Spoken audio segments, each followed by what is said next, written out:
കർത്താവിൽ വാത്സല്യമുള്ള ദൈവജനങ്ങളെ, സഹോദരങ്ങളെ, ഇന്ന് നാം ക്രൈസ്തവ പാരമ്പര്യമനുസരിച്ച് ഒരു വിശുദ്ധ തിരുനാൾ കാലത്തിലേക്ക് നോമ്പോടും പ്രാർത്ഥനയോടും കൂടെ കാത്തിരിക്കുന്നു.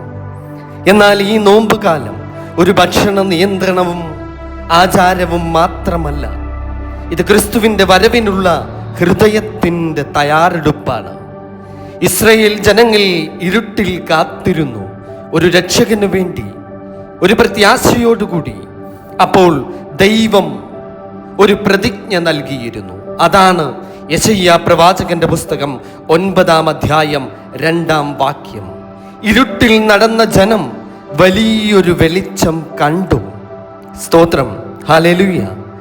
നാം അതേ പ്രത്യാശയോടുകൂടിയാണ് കാത്തിരിക്കുന്നത്. ക്രിസ്തുവിൻ്റെ ജനനം, വിശുദ്ധ നോമ്പ് നമ്മെ അതാണ് ഓർമ്മപ്പെടുത്തുന്നത്. ദൈവം ഒരിക്കലും വാഗ്ദാനങ്ങൾ മറക്കുന്നവനല്ല. ദൈവത്തിൻ്റെ വരവ് അടുത്താണ്. ദൈവം നിന്റെ ജീവിതത്തിൽ പ്രവർത്തിക്കുന്നു.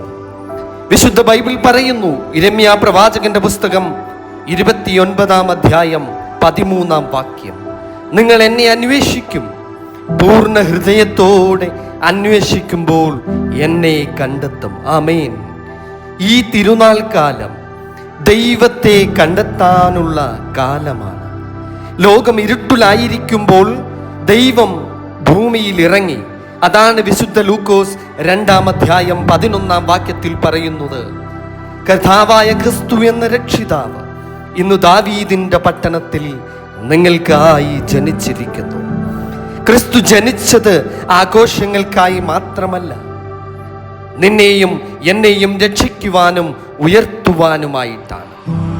എത്ര ഇരുട്ടാണ് എൻ്റെ ഭാവി ജീവിതമെന്ന് തോന്നിയാലും ദൈവം പുതിയൊരു വെളിച്ചം തെളിയിക്കും.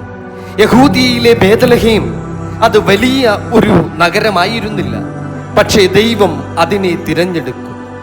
നീ എത്ര വലിയവനാണ് ചെറിയവനാണ് എന്നതല്ല, ഞാൻ നിന്റെ ജീവിതം അതുപോലെ പുതുക്കും. പുതുക്കത്തിൻ്റെ അനുഭവത്തിലേക്ക് നീ വന്നെത്തും.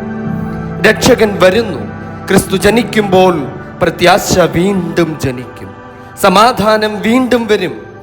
ജീവിതം വീണ്ടും പുതുതായി എഴുന്നേൽക്കും. ആമേൻ. സ്തോത്രം, ഹല്ലേലൂയ.